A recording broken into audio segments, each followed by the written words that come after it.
Hello guys and welcome back to best car pics. നമ്മൾ ഇന്ന് നോക്കാൻ പോകുന്നത് പുതിയ MG ഹെക്ടറിൻ്റെ ഫേസ് ലിഫ്റ്റിനെ പറ്റിയാണ്. ഇവരിതിനെ ഫേസ് ലിഫ്റ്റ് എന്ന് വിളിക്കേണ്ട ആവശ്യമുണ്ടെന്ന് ചോദിച്ചാൽ സത്യത്തിൽ എനിക്കറിയില്ല. പക്ഷേ മെയിനായിട്ട് ഇവർക്ക് ഈ വണ്ടിയുടെ വില കുറയ്ക്കണം. സോ വില കുറയ്ക്കാൻ വേണ്ടി ഫേസ് ലിഫ്റ്റ് ഇറക്കണം. അതിനുവേണ്ടി ഇറക്കിയ ഫേസ് ലിഫ്റ്റ് പോലെയാണ് പെട്ടെന്ന് എനിക്ക് കണ്ടപ്പോൾ തോന്നിയത്. കാരണം ഡിസൈനിലൊന്നും അങ്ങനെ കാര്യമായിട്ടുള്ള ചേഞ്ചസ് ഒന്നും കൊണ്ടുവന്നിട്ടില്ല. ഇപ്പോൾ ഫ്രണ്ട് ഡിസൈൻ എടുക്കുകയാണെങ്കിൽ നമുക്ക് ഗ്രില്ലിൽ വലിയൊരു വ്യത്യാസം വന്നിട്ടുണ്ട്. എനിക്ക് പേഴ്സണലി ഇത് ഇഷ്ടപ്പെട്ടില്ല. ഇത് കൂടുതലും ഭയങ്കര, അതായത് കുറച്ചധികം ഓവർ സൈസ്ഡ് ഗ്രില്ലായിപ്പോയി. അവരുടെ ഇപ്പം ഇനി വരാൻ പോകുന്ന ഗ്ലോസ്റ്റർ, അതായത് മാക്സസ് T90യുടെ ലേറ്റസ്റ്റ് മോഡലും ഇത്രയും വലിയ സൈസ് ഗ്രില്ല് തന്നെയാണ് വരുന്നത്. സ്പെസിഫിക്കലി ഈ വണ്ടിക്ക് ഇത്തിരി വലുതായില്ലേ എന്ന് എനിക്ക് തോന്നി. ബട്ട് എനിവേ അതാണ് ഫ്രണ്ടിലാകുള്ളൊരു ചേഞ്ച്. ബാക്കി ഹെഡ്ലൈറ്റ്സ് ആയിക്കോട്ടെ, DRLs ആയിക്കോട്ടെ, എല്ലാത്തിൻ്റെ അസംബ്ലി എക്സാക്ട്ലി സെയിം ആണ്. ഇനി സൈഡ് പ്രൊഫൈലിലേക്ക് വരികയാണെങ്കിലും അങ്ങനെ പ്രത്യേകിച്ച് വലിയ വ്യത്യാസമൊന്നും പറയാനില്ല. ഡോർ ഹാൻഡിൽസ്, ഡിസൈൻ, എല്ലാ സാധനങ്ങളും സെയിം ആണ്. അവർക്ക് വേണമെങ്കിൽ ഇതിൻ്റെ അകത്ത് ഫ്ലഷ് ഫിറ്റിംഗ് ഡോർ ഹാൻഡിൽസ് പോലെ എന്തെങ്കിലുമൊക്കെ ട്രൈ ചെയ്യാമായിരുന്നു. കാരണം ഇപ്പോൾ സെഗ്മെൻറ്റിലൊക്കെ ഈസി ആയിട്ട് കിട്ടുന്നുണ്ട്.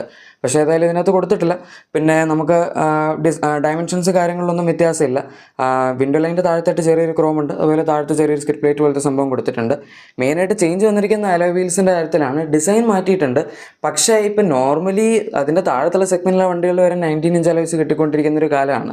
പക്ഷേ ഇതിൻ്റെ അകത്ത് ഇപ്പോഴും നമുക്ക് 18 ഇഞ്ച് കിട്ടുന്നുള്ളൂ. 18 ഇഞ്ച് 55 പ്രൊഫൈലാണ് വരുന്നത്, 215 ആണ് ക്രോസ് സെക്ഷൻ വരുന്നത്. സോ ഇതെല്ലാം മൊത്തത്തിൽ കുറച്ച് കുറവാണ്.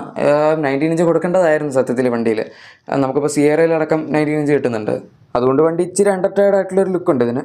പിന്നെ റിയർ പ്രൊഫൈലിലേക്ക് വരികയാണെങ്കിൽ സത്യത്തിൽ ഇപ്പം നമുക്ക് ഹെക്ടർ പ്ലസ് അങ്ങനെ വേറെ പ്രത്യേകിച്ച് ഒരു ഭേദഭാവമൊന്നും ഇല്ലാത്ത പോലെയാണ് അവർ വണ്ടി വിൽക്കുന്നത്. അതായത് രണ്ടും ഒരുമിച്ചാണ് ഇറക്കിയിരിക്കുന്നത്. പിന്നെ രണ്ടിലും കണക്റ്റഡ് ടൈൽ ലാംപ്സും കാര്യങ്ങളൊക്കെ ഉണ്ട്. ഇതിന് മുന്നേ ഈ വാഹനത്തിന് ഏകദേശം 1.5 വർഷം മുന്നെയാണ് ഫേസ് ലിഫ്റ്റ് കിട്ടിയത്.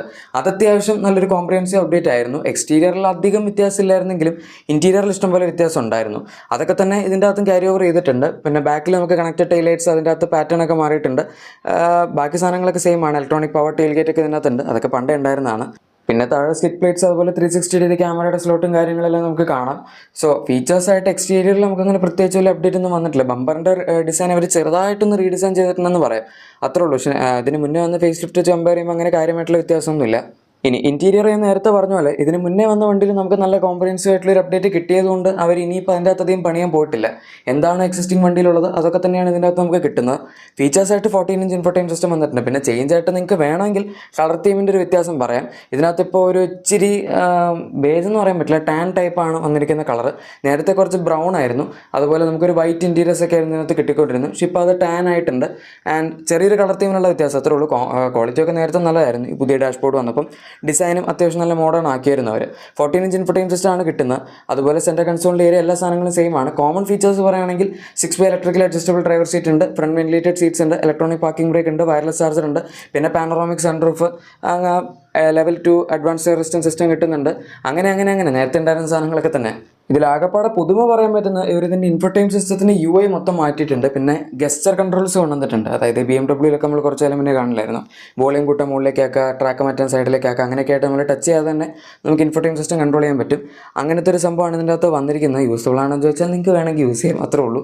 പിന്നെ അതിൻ്റെ അകത്ത് നമുക്ക് അതായത് ഈ ഇൻഫോർടൈൻ സിസ്റ്റത്തിനകത്ത് 10 GB വരെ VRAM എക്സ്റ്റെൻഡ് ചെയ്യാൻ പറ്റുന്നൊരു ഓപ്ഷൻ അവർ കൊടുത്തിട്ടുണ്ട്. ആൻഡ് പിന്നെ പറയാനാണെങ്കിൽ UI മാറ്റിയതുകൊണ്ട് കുറച്ചും കൂടെ സ്മൂത്തായി എന്നൊക്കെയാണ് അവർ പറയുന്നത്. സോ അതൊക്കെയാണ് മെയിൻ അപ്ഡേറ്റ്.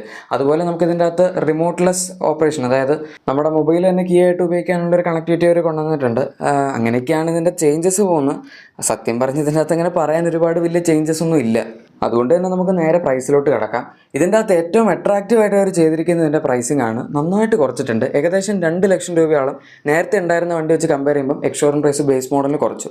11.99 ലാക്സിലാണ് ഇപ്പോൾ ഈ വണ്ടിയുടെ പ്രൈസ് സ്റ്റാർട്ട് ചെയ്യുന്നത്. നമുക്കറിയാം സിയറ കഴിഞ്ഞ ദിവസം ഇറങ്ങിയ സമയത്ത് ബേസ് മോഡൽ 11.49 ലാക്സിലായിരുന്നു അവർ ഇറക്കിയത്. സോ ഈ വണ്ടി അതിനേക്കാൾ വലുതാണ്, അതിനേക്കാൾ ഒരു സെഗ്മെൻറ്റ് മുകളിൽ നിൽക്കുന്ന വണ്ടിയാണ്. 5 സീറ്റർ മോഡലിൻ്റെ പ്രൈസ് തന്നെയാണ് കേട്ടോ കാണിക്കുന്നത്. സോ അതാണ് 12 ലാക്സിനടുത്ത് എക്സ്ഷോറൂം പ്രൈസ് നമുക്ക് കിട്ടുന്നത്. ഇതിനെല്ലാം ലിമിറ്റഡ് അവൈലബിലിറ്റി ആണ്. അതായത് ബേസിക് വേരിയൻ്റ് തന്നെ. ഈ ഇൻട്രൊഡക്ടറി പ്രൈസും കുറച്ച് കാലത്തേക്ക് ഉണ്ടാവുള്ളൂ. അത് കഴിഞ്ഞ് അവർ മാറ്റും ഡെഫിനറ്റ്ലി. കാരണം ഈ പ്രൈസിൽ അവരെങ്ങനെ വെക്കാനാണ്. ഇത് കഴിഞ്ഞ് മുകളിലേക്ക് പോകുകയാണെങ്കിൽ നമുക്ക് 5 വേരിയൻസ് ആണ് 5 സീറ്റർ മോഡൽ കിട്ടുന്നത്. ഹെക്ടർ പ്ലസ് എന്ന് പറയുന്ന 7 സീറ്റർ മോഡൽ ടോപ്പ് 2 വേരിയൻസ് ആണ് കിട്ടുന്നത്. 5 സീറ്റർ എടുക്കുകയാണെങ്കിൽ നമുക്ക് മാക്സിമം പ്രൈസ് അതായത് 11.99 ലാക്സിൽ സ്റ്റാർട്ട് ചെയ്ത് ഇതിൻ്റെ സാവി പ്രോ എന്ന് പറഞ്ഞ മോഡൽ 18.99 ലാക്സ് വരെയാണ് പ്രൈസ് പോകുന്നത്. 7 സീറ്റർ എടുക്കുകയാണെങ്കിൽ 17.29 ലാക്സിൽ സ്റ്റാർട്ട് ചെയ്ത് മാക്സിമം 19.49 ലാക്സ് വരെയാണ് പ്രൈസ് പോകുന്നത്. ഈവൻ ടോപ്പ് എൻഡ് എടുക്കുകയാണെങ്കിൽ പോലും നമ്മുടെ നമ്മുടെ പല അബോഫോമീറ്റർ കോമ്പാക്ട് എസ് യൂസ്, അതായത് ക്രെറ്റ, സെൽറ്റോസ്, അതൊക്കെ ഏകദേശം 20.24 ലക്ഷം ആ ഒരു റേഞ്ചിലാണ് അതിൻ്റെയൊക്കെ പ്രൈസ് വരുന്നത് ടോപ്പ് എൻഡിൻ്റെ. സോ ഇത് അതിനേക്കാൾ ഏകദേശം ഒരു 70,000 രൂപ കുറവിലാണ് അവർ പ്രൈസ് ചെയ്തിരിക്കുന്നത്. കിടിലം പ്രൈസിംഗ് ആണ് ഇതിൻ്റെ സൈസും ഡയമെൻഷൻസും കാര്യങ്ങളെല്ലാം എടുക്കുമ്പോൾ, പ്രത്യേകിച്ച് 7 സീറ്റർ മോഡലിനും കൂടെ. മറ്റേ 19 lakhs എന്ന് പറയുന്നത് അൾട്ടിമേറ്റ് വാല്യൂ ഫോർ മണിയാണ്. നിങ്ങൾക്ക് അങ്ങനത്തെ ഒരു വണ്ടിയാണ് വേണ്ടതെങ്കിൽ, അതും പ്രത്യേകിച്ച് പെട്രോളിൽ ഇപ്പോൾ ഇത്രയും പ്രൈസ് കുറഞ്ഞിരിക്കുകയാണെന്ന് മറ്റൊരു റീസൺ ഇതിന് ഡീസൽ അവർ ഇൻട്രൊഡ്യൂസ് ചെയ്തിട്ടില്ല എന്നുള്ളതും കൂടിയാണ്. കാരണം ഡീസൽ 2026 സ്റ്റാർട്ടിങ്ങിൽ ഇറക്കുള്ളൂ എന്നാണ് പറഞ്ഞിരിക്കുന്നത്. ആൻഡ് പെട്രോൾ എഞ്ചിനിൽ പ്രത്യേകിച്ച് വ്യത്യാസമൊന്നുമില്ല. നമുക്ക് 1.5 ലിറ്റർ ടർബോ പെട്രോൾ എഞ്ചിനാണ് കിട്ടുന്നത്.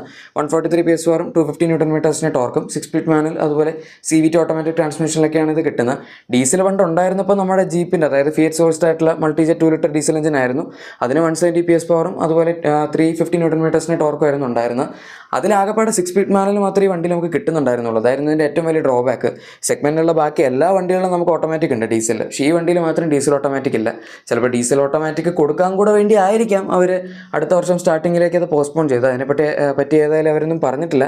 ഡീസൽ ഓട്ടോമാറ്റിക് ഒക്കെ അവർ ഇതിനകത്ത് എന്തായാലും കൊടുക്കേണ്ട ഒരു സംഭവമാണ്. കാരണം ഇപ്പോൾ എല്ലാവർക്കും വേണ്ടത് ഓട്ടോമാറ്റിക് ആണ്. ഡീസലിൻ്റെ ഒരു ടോർക്കും അത്യാവശ്യം മൈലേജും കൂടെ ആകുമ്പോഴേക്കും അത് നല്ലൊരു കോമ്പിനേഷനാണ്.